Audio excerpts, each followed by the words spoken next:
Hello and welcome to another edition of Motor Cars Enthusiasts. Right off the bat on the old show today, Tokyo Motor Show is getting ready to fire up, and Porsche is showing off the brand new Macan GTS.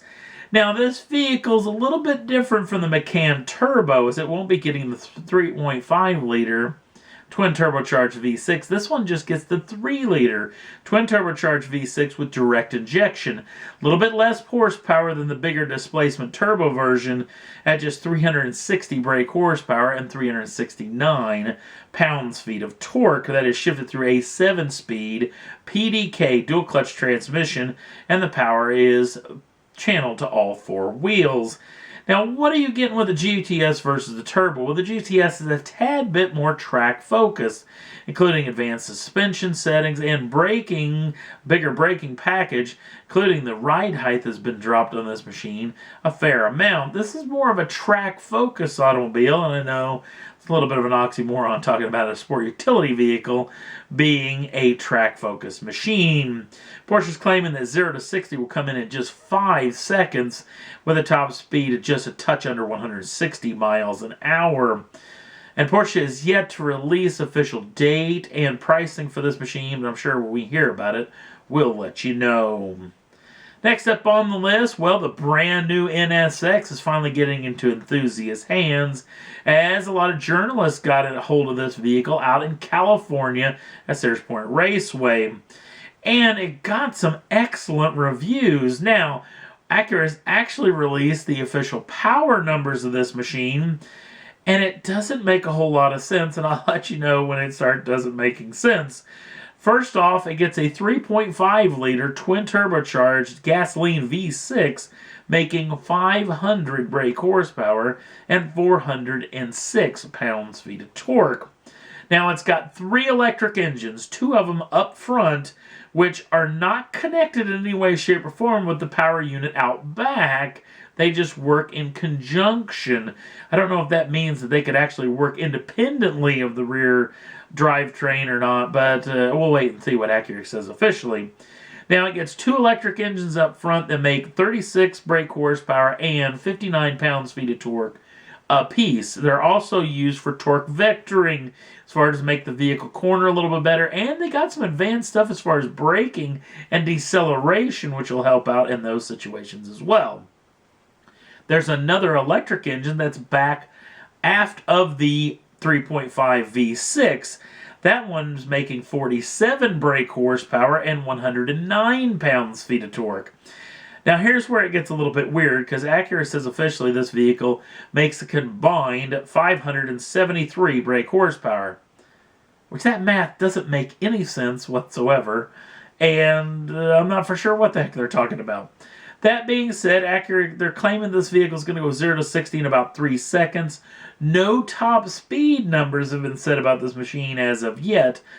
And Acura has actually pushed back the release date of this machine, which we'll get to in just a second. The whole machine itself weighs just 3,803 pounds, which is a tad bit on the heavy side. In fact, 42% of that weight is over the front axle and 58% is over the rear axle. Again, when we talked about production of this machine, it's been pushed back again on this machine, and it won't be coming out in the year of 2015, as a lot of people had already thought. They're now talking about early 2016, hearing maybe in February. I've also heard in spring, so again, nothing official as of yet, but I know at least 2 of these vehicles have already have new homes, at least for Acura is concerned, because apparently several years ago there was a Super Bowl ad. In fact, I know there was a Super Bowl ad with starred Jay Leno and Jerry Seinfeld, and apparently the 2 comedians both went to Acura and said, instead of monetary compensation for the ad, we want on the list and we want a car apiece for these. So apparently 2 of those vehicles are going to be going to those comedians. So we'll have a whole lot more, because this is going to be trickling out very soon before this vehicle gets into showrooms. A lot more official information, and we'll let you know what we hear. Next up on the list, going along in the Tokyo Motor Show, this vehicle is being shown off. This is Mazda's brand new RX Vision concept, which right off the bat has got a lot of fanboys frothing at the mouth. The RX lineup, you can think of the RX-7, the RX-8. Could this be the RX-9? Now, Mazda has yet to say whether they will actually build this machine or not, but one thing they did talk about is the power plant of this machine, which is going to be a brand new Skyactiv rotary power plant. Yes, you may remember I've talked about in this show, and Mazda said they would not ever build rotaries again, and the last rotary to actually come off the old assembly line. Well, apparently a lot of the Mazda boffins have been working late into the night trying to figure out this elusive power plant, especially for the fact that this vehicle, as far as that rotary power plant, which Mazda says is going into production, so that again has got a lot of the folks all over the interwebs really frothing at the mouth, thinking that that RX-9 may be in existence, maybe even a turbo version. Now, the rotary power has always had a little bit of an issue.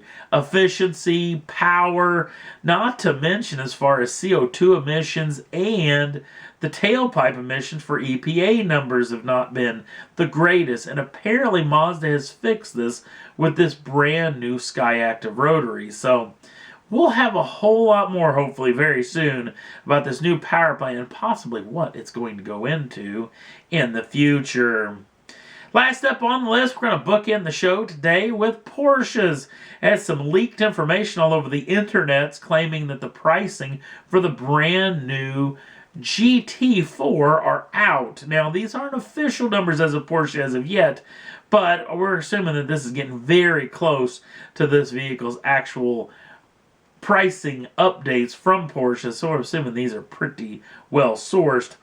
Looking right around $165,000 for this machine. Now, there's a fair amount of options, including air jacks and Recaro seats, and a number of other different options, which could add up to another $20,000 on top of that $165,000. Again, these aren't official numbers as of Porsche numbers yet, but we're assuming they're coming very soon, possibly by the LA Motor Show, and once we hear something, we'll let you know. And that's all there was that I thought was worth talking about for this edition of Motor Cars Enthusiasts. If you want to jump on over to the Facebook page, it gets updated every day. You can check out some of the stuff that we share from a lot of other outlets around the world. Also, if you'd like to subscribe to the channel, you can do so at any time. Get the first dibs on the brand new shows as soon as they come out. And we're going to have a lot more coming from the Tokyo Motor Show in the next couple of shows. I thank you for watching. We'll see you again real soon.